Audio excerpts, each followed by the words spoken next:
또다시 발발한 지정학적 위기가 의도되었다라고 보고 있습니다. 네, 여러분 반갑습니다. 비트 개처입니다. 잘 가던 금융시장과 크립토 시장에 또다시 중동 지정학적 블랙스완 이슈가 터지면서 시장이 흔들리고 있습니다. 이번에 이란이 이스라엘에 대한 보복 공격으로 미사일을 무려 200발이나 발사하면서, 근데 우리가 여기서 눈치채셔야 되는 거, 제가 봤을 때 이번 중동의 분란 같은 경우는 이스라엘이 노렸을 가능성이 굉장히 크다. 우리가 시계로 한번 놓고 보면 순서가 어떻게 됐습니까? 이스라엘이 먼저 헤즈볼라를 공격하면서 헤즈볼라의 수장이었던 나스랄라가 사망하면서 그것에 지금 자극을 받은 이란이 이스라엘에게 보복 공격을 한 거다. 그러니까 이런 중동의 불확실성을 키우는 거는 이스라엘의 네타냐후가 의도적인 목적을 가지고 분란을 만들고 있는 것이고, 이런 분란을 만들었을 때 가장 손해를 보는 건 누굽니까? 바이든 정부, 즉 민주당이라는 겁니다. 근데 다음 달에 어떤 게 예정되어 있습니까? 전 세계 가장 큰 이벤트인 미국 대선이 예정되어 있고, 심지어 대선에서는 이번 대선 토론 이후에 오히려 민주당 쪽으로 지지율이 앞서는 흐름을 보여줬다. 근데 여러분들이 꼭 아셔야 되는 거, 이스라엘 같은 경우는 공화당 트럼프가 이번 대선에서 승리하기를 원합니다. 그리고 전통적으로 공화당 정치인들이 이스라엘의 친화적인 움직임을 보여줬던 만큼 공화당이 지금 밀리는 모습을 보여주니까 제가 봤을 때는 네타냐후가 이런 식으로 중동의 지정학적 불안을 일으켜서 민주당의 민심을 떨어뜨리려는, 어떻게 보면 정치적인 부분에서 흔들기 가장 좋은 소재가 뭡니까? 바로 전쟁이라는 거. 그리고 전쟁이 일어나면 두 마리 토끼를 한 번에 잡을 수 있다. 현 정부의 민심을 흔듦과 동시에 금융시장까지 흔들리게 되기 때문에 미국인들의 대다수의 자산은 금융자산이다. 금융자산이 하락하게 되면 현 정부 민주당에 대한 민심이 떨어질 수밖에 없는, 그것을 지금 의도하고, 저는 분명히 정치적인 의도가 이번 이란과 이스라엘에 또다시 발발한 지정학적 위기가 의도되었다라고 보고 있습니다. 그에 따라서 트럼프도 이때다 싶어서 바이든과 해리스 3차 대전으로 끌고 간다라고 하면서 또다시 언론 플레이를 하고 있다. 그렇기 때문에 저는 이번 중동 지정학적 리스크가 분명히 확전되거나 3차 세계대전으로 퍼질 가능성은 굉장히 낮다라고 보고 있고, 온전히 정치적인 쇼일 수 있다라는 것에 무게를 두고 있습니다. 실제로 지금 이것들이 잘 먹혀 들어가고 있는 이유, 나스닥도 이런 식으로 엄청나게 큰 조정을 받았고 비트코인 또한 조정을 받았다. 그러나 반대로 또 달러 인덱스는 상승하면서 또 안전자산 선호 심리가 가중되고 있는 상황이기 때문에 증시도 비트코인도 반전이 나오려면 저는 확실하게 다시 달러 인덱스가 안정되는 그 흐름을 보고 우리가 의사결정을 해야 되고, 당분간은 지정학적으로 계속 흔들면서 정치적인 의도를 가지고 민심을 흔들기 재료로 쓸 수 있기 때문에 달러 인덱스가 확실히 안정되는 것을 여러분들이 잘 체크를 하시면 좋을 것 같습니다. 근데 여러 번 말씀드렸지만 지정학적인 이런 리스크는 일시적이었던 것들이 많다. 지금까지의 굉장히 많았던 지정학적인 리스크가 터졌을 때 물론 일주일 정도는 전반적으로 조정을 받으면서 큰 폭으로 흔들렸지만 50일 뒤에 까보면 그때 지정학적 이슈가 터진 이후에 주가는 모두 회복을 하면서 오히려 더 큰 폭으로 상승했던 것을 알 수 있습니다. 그리고 가장 최근에 있었던 블랙스완 이벤트에서도 비트코인 같은 경우에 성적을 보면 10일 동안은 큰 폭의 조정을 받았던 적은 있었지만 60일 뒤로 가보면 모두 상승하면서 결국에 일시적인 조정이었다라는 것을 우리가 데이터로 확인할 수 있다. 그렇기 때문에 이번 중동 불안도 3차 세계대전까지 확전되거나 이렇게 극단적으로 가지 않는 한 제가 봤을 때 또다시 언제 그랬냐는 듯 일시적인 불확실성이 해소되면서 다시금 회복해줄 수 있는, 오히려 우리가 조금 싸게 바겐세일로 살 수 있는 기회를 준 것이라고 저는 해석하는 게 맞지 않을까라고 생각합니다. 그리고 중동 불안보다 사실 더 본질적으로 중요한 것은 바로 금요일날 발표되는 비농업 고용지수와 실업률 발표가 훨씬 더 중장기적으로는 중요하다라고 생각합니다. 만약에 실업률이 예측치인 4.1을 상회하는 결과가 나와서 미국의 고용시장이 완전히 무너져 내리고 있고 침체로 들어가고 있다라는 사인을 준다라고 하면 충분히 추가적으로 흔들릴 수 있는 요소가 될 것이고, 만약에 실업률이 예측치에 부합하거나 조금 낮게 나와주면서 미국이 연착륙 시나리오로 간다라고 하면은 지금 지정학적인 조정까지 말아 올리면서 본격적으로 10월 랠리를 시작해줄 수 있는 단서라고 보고 있습니다. 그리고 연준 위원들 같은 경우에도 보스틱 총재는 일자리 시장이 만약에 약화된다라고 하면 또다시 대규모 금리 인하 가능성을 열어두고 있다. 또 한 번에 50bp B컷을 단행해줄 수 있다라는 것을 얘기해주고 있습니다. 그래서 이번 금요일에 있을 비농업 고용지수와 실업률이 만약에 안 좋게 나온다라고 해도 단기적으로는 영향을 주겠지만 또다시 그러면 어떤 확률이 높아지냐? 이번 11월 FOMC에서 또 한 번의 B컷 확률이 높아지기 때문에 장기적으로 본다라고 하면 어떤 결과가 나오더라도 결국에는 머니 프린팅 시나리오로 갈 것이기 때문에 중장기적인 방향성에는 크게 문제가 없다라고 보고 있습니다. 비트코인 개별 시장으로 넘어와서 결국에 가격을 형성하는 자본시장의 가장 기본은 뭡니까? 수요와 공급이라는 거. 근데 비트코인의 공급이라고 볼 수 있는 비트코인 9월의 채굴량은 13,500개였다. 근데 비트코인 현물 ETF에서 매수된 것은 17,941개로 지금 수요가 공급을 압도하고 있는 상황. 이 ETF가 출시된 이후로 계속해서 수요가 채굴되는 것보다 많아진다라고 하면 중장기적으로 가격이 어떻게 형성이 되겠습니까? 그리고 또 지금 이번 중동 불안으로 가려진 내용인데 굉장히 중요한 소식이 들렸습니다. 무려 7조 1,300억 달러 규모의 운용사인 찰스 수왑이 법이 바뀌면 암호화폐 거래를 제공할 수 있다라고 밝히면서 찰스 수왑은 운용사임과 함께 또 어떤 기관이냐? 미국에서 가장 큰 증권 브로커다. 실제로 지금 2024년 증권사 순위를 보면 찰스 수왑이 피델리티 다음으로 가장 큰 증권사인데 이런 증권사들이 정식으로 고객들한테 암호화폐 거래를 제공한다라고 하면 얼마나 많은 채택이 이루어지겠습니까? 그리고 미국에 가장 많은 부를 가지고 있는 베이비 부머들이 가장 많이 쓰는 증권사가 찰스 수왑이다. 그렇게 되면 가장 많은 부를 가지고 있는 베이비 부머 세대들이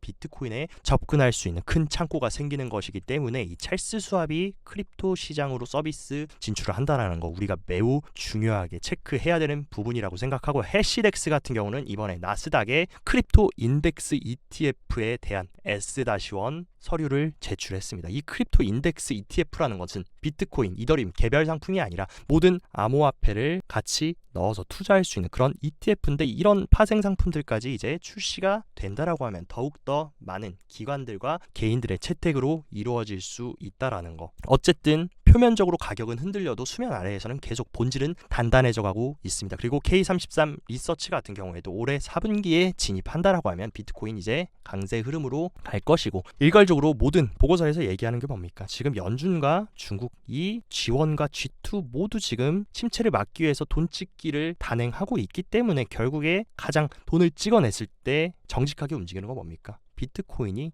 으뜸이다. 그리고 미국 SEC 같은 경우도 대선을 앞두고 있어서 그런 건지 아니면 스탠스가 바뀐 건지는 모르겠지만 최근 블랙록의 현물 ETF 옵션 거래까지 승인하면서 계속해서 크립토 시장에 약간은 중립적인 스탠스를 가져가고 있는 부분도 충분히 4분기에 긍정적으로 작용할 가능성이 큽니다. 그리고 영국의 장관 같은 경우에도 많은 사람들의 우려에도 불구하고 블록체인으로 국채 발행을 추진하려는 모습. 영국도 지금 RWA 시장에 국가적 차원으로 진입해서 자국의 국채를 온체인에 올려서 발행하는 움직임을 추진하고 있다. 그리고 심지어 영국의 금융 규제 기관들은 디지털 증권 샌드박스까지 출범하면서 영국 중앙은행과 영국 금융행위감독원 FCA가 지금 디지털 증권 샌드박스 출범한다. 국가적 차원에서 이제 기존에 낡아 빠진 금융 시스템을 디지털로 옮기려는 그것을 또 어떻게 보면 유럽의 금융 허브인 영국이 적극적으로 추진하고 있는 거. 이 부분 굉장히 중요하다고 생각합니다. 영국뿐만이 아니라 그리고 유럽은 지금 굉장히 크립토 산업에 적극적으로 혁신을 추진하고 있는데 유럽의 블록체인 샌드박스 2차 코호트에서 41개의 대형 규제 기관들이 참여를 한다. 무려 이번 유럽 블록체인 샌드박스 이니셔티브는 22개국의 41개 규제기관과 기관들이 참여해서 블록체인 혁신과 규제 협력을 촉진하는 굉장히 크립토 산업을 선도하면서 굉장히 큰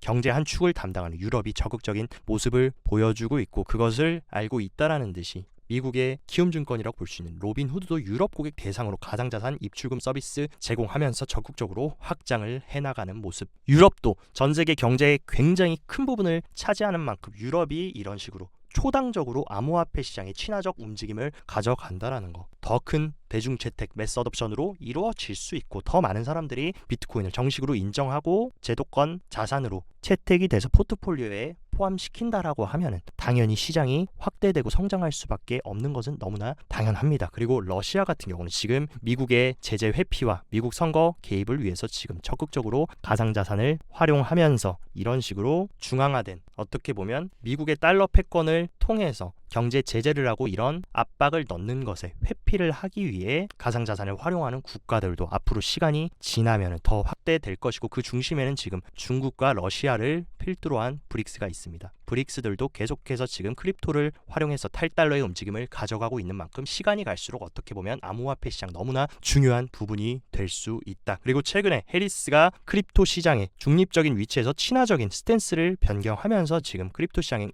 핵심 디파이 리더들이 해리스 부통령 선거운동팀에 편지를 보내고 더 많은 정책을 논의하자고 적극적인 움직임을 가져가고 있는 부분도 긍정적인 소식이라고 볼 수 있고 미국의 하원 의원님 톰 에머 같은 경우는 가상자산 상품 불법인 핏 21 법안이 올해 연말 안에 처리될 가능성이 굉장히 높다. 이 핏 21 법안 같은 경우는 금융혁신 기술법으로 암호화폐가 지금은 증권으로 간주된 경우들이 많았는데 이 법안이 승인이 된다라고 하면 증권이 아니라 상품으로 인정을 받아서 SEC 관할이 아니라 CFTC 상품선물위원회 관할로 들어갈 수 있는 매우 중요한 법안입니다. 근데 이 법안이 연말에 승인된다. 크립토 시장에 굉장히 중요한 규제의 호재로 해석이 될 수 있다라는 거. 그리고 또 우리를 기다리고 있는 것은 FTX의 채권자들 현금 상환인데 최근에 루머가 돌았던 거 뭡니까? FTX에서 채권자들한테 100%를 돌려주는 게 아니라 20% 30%만 돌려줄 것이다. 이런 루머가 터졌는데 FTX 공식 오피셜 트위터에서 발언을 했습니다. FTX가 관리하는 자산의 100%를 채권자에게 발행할 거다라고 하면서 우선주 주주들도 채권자들도 함께 피해자이기 때문에 100% 돌려줄 거다. 걱정하지 말아라 라고 얘기를 해줬습니다. 그렇기 때문에 만약에 FTX의 채권자 물량도 100% 현금 상환이 된다라고 하면 이 돈들이 다시금 암호화폐 시장으로 들어올 수 있는 굉장히 큰 유동성이 확보되는 거. FTX의 상환도 우리가 계속해서 트래킹해 나가야 된다. 그리고 창펑자오는 이번에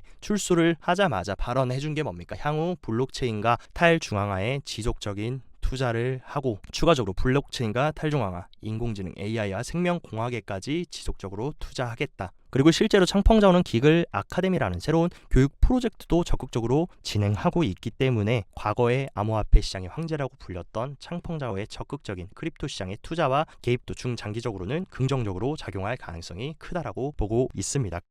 몇 가지 온체인 데이터들도 확인을 해보자면 비트코인 거래소로의 유입 주소 수의 움직임을 보면 과거에 이런 식으로 하락장이 시작됐을 때는 엄청난 거래소에 유입이 들어오면서 조정을 받았지만 이번 조정 같은 경우는 그 정도의 엄청난 거래소 유입이 없었다라는 것. 지금은 상승장 안에서의 기술적 조정이지 하락장으로 들어가는 그런 움직임은 아니라는 것을 주기영 대표도 얘기를 해주고 있고 주기영 대표가 얘기한 비트코인 시장의 사이클은 올드 웨일스에서 뉴 웨일스로 그러니까 오래된 고래들 손에서 신규 고래들 손으로 이동되고 현재가 지금 그 구간이라는 것을 시사합니다. 그 다음에 이제 본격적으로 신규 고래들 손에서 이제 개인 투자자의 손으로 이동되고 개인 투자자들이 이제 고점의 물량을 받으면 하락이 시작되고 또 하락이 오면 오래된 고래들이 매집하면서 사이클이 시작된다라는 거. 그러니까 우리는 상승장에 어떻게 보면 첫 번째 시나리오에 와 있다라는 것입니다. 실제로 과거에는 비트코인이 오래된 고래들의 자산이었는데 어느 시점을 기점으로 ETF가 출시된 기점으로 신규 고래들이 들어왔고 이 고래들이 어떤 고래들입니까? 전 세계 가장 큰 금융시장의 포식자들인 미국의 월가의 기관들이 신규 고래들로 들어왔다. 이 시기가 본격적으로 이제 확장되는 국면이고 나중에 이제 리테일들한테 신규 고래들의 물량이 넘어갈 때 그때부터 우리는 매도를 준비해야지. 지금은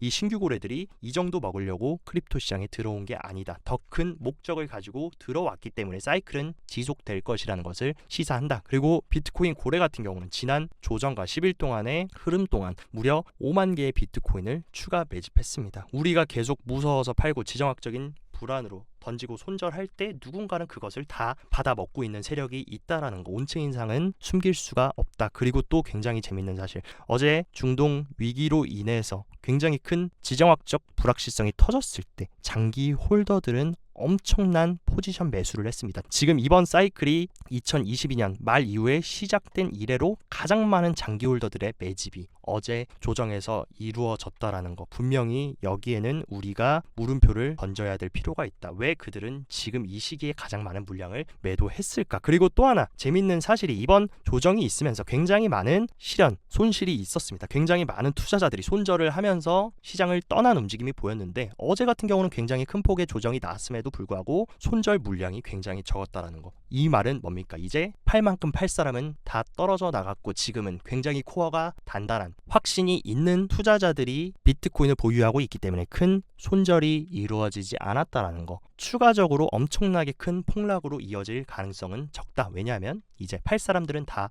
팔았고 꽉 쥐고 가려는 사람들이 많다라는 것을 시사하고 있습니다. 그리고 비트코인 가격은 계속 흔들고 어제도 조정을 받았지만 크립토 시장의 유동성이라고 볼 수 있는 스테이블 코인 시총은 지금 멈출 줄 모르고 계속해서 올타임 하이를 갱신하고 있다. 즉 스테이블 코인의 시총이 늘어난다라는 거. 누군가는 박앤세일이다 라고 생각하고 바이더딥을 계속하고 있다는 것을 온체인 곳곳에서 우리가 확인할 수가 있다. 그리고 비트코인은 글로벌 유동성의 가장 정확한 자산입니다. 글로벌 유동성이 전 고점을 돌파한 그 시점부터 본격적으로 대상승 사이클이 시작됐고 2020년 같은 경우도 유동성이 신고점을 갱신한 그 시점부터 유동성이 상승하면서 비트코인도 역사적 신고점을 찍었는데 지금 자리가 정확히 어떤 자리입니까? 과거의 글로벌 유동성 고점을 최근 들어 딱 돌파를 해줬고 이 지점이 본격적으로 이제 후반전으로 들어가는 중요한 초입 구간이라는 것을 우리한테 시사하고 있습니다. 어쨌든 중장기적인 관점에서 우리는 아직 사이클 안에 잘 있고 진행이 되고 있다라고 볼 수 있지만 단기적으로는 여러분들이 꼭 체크하셔야 될 게 있다.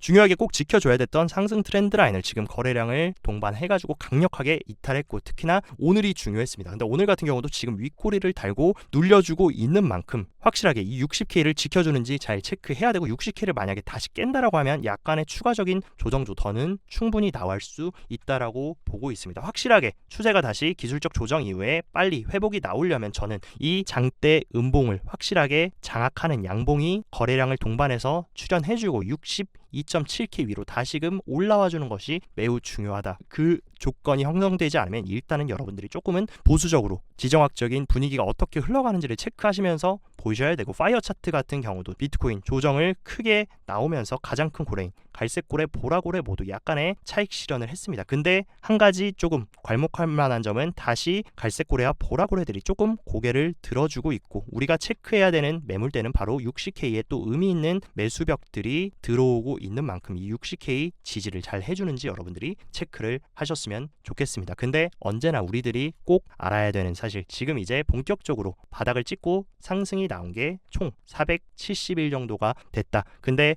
과거의 패턴은 어땠습니까? 17년 사이클은 상승장이 1056일 하락장이 369일 그리고 21년 사이클 같은 경우도 상승장이 842일 조정장이 600일 한 가지 분명한 팩트는 뭡니까? 상승장이 약세장보다 훨씬 더 길다라는 거. 지금은 그리고 과거의 상승장 길이에 비해서 아직 절반밖에 오지 않은 만큼 이제 딱 불장 사이클의 절반 지났고 다음 절반이 남아있기 때문에 단기적인 이런 지정학적인 흔들기와 개미털기에 여러분들이 또 털려나가고 안 그래도 지금 기나긴 조정으로 인해서 멘탈이 많이 약해져 계시겠지만 위기는 또 누군가한테는 언제나 시간이 지나고 나면 기회였다라는 사실 또 한번 명심하셨으면 좋겠습니다. 오늘 영상도 시청 진심으로 감사드리고 영상 도움되셨다 하시면 좋아요 구독 눌러주시고 더 자세한 투자 전략 궁금하다 하시면 영상 하단 고정 댓글에 제가 운영하는 크립토 시황방 활짝 열어놨으니까 이쪽에서 시황도 잘 체크하시면서 성공적인 크립토 투자 계속 이어나가시길 바랍니다. 오늘도 시청 진심으로 감사드리고 여기까지 비트캐쳐였습니다.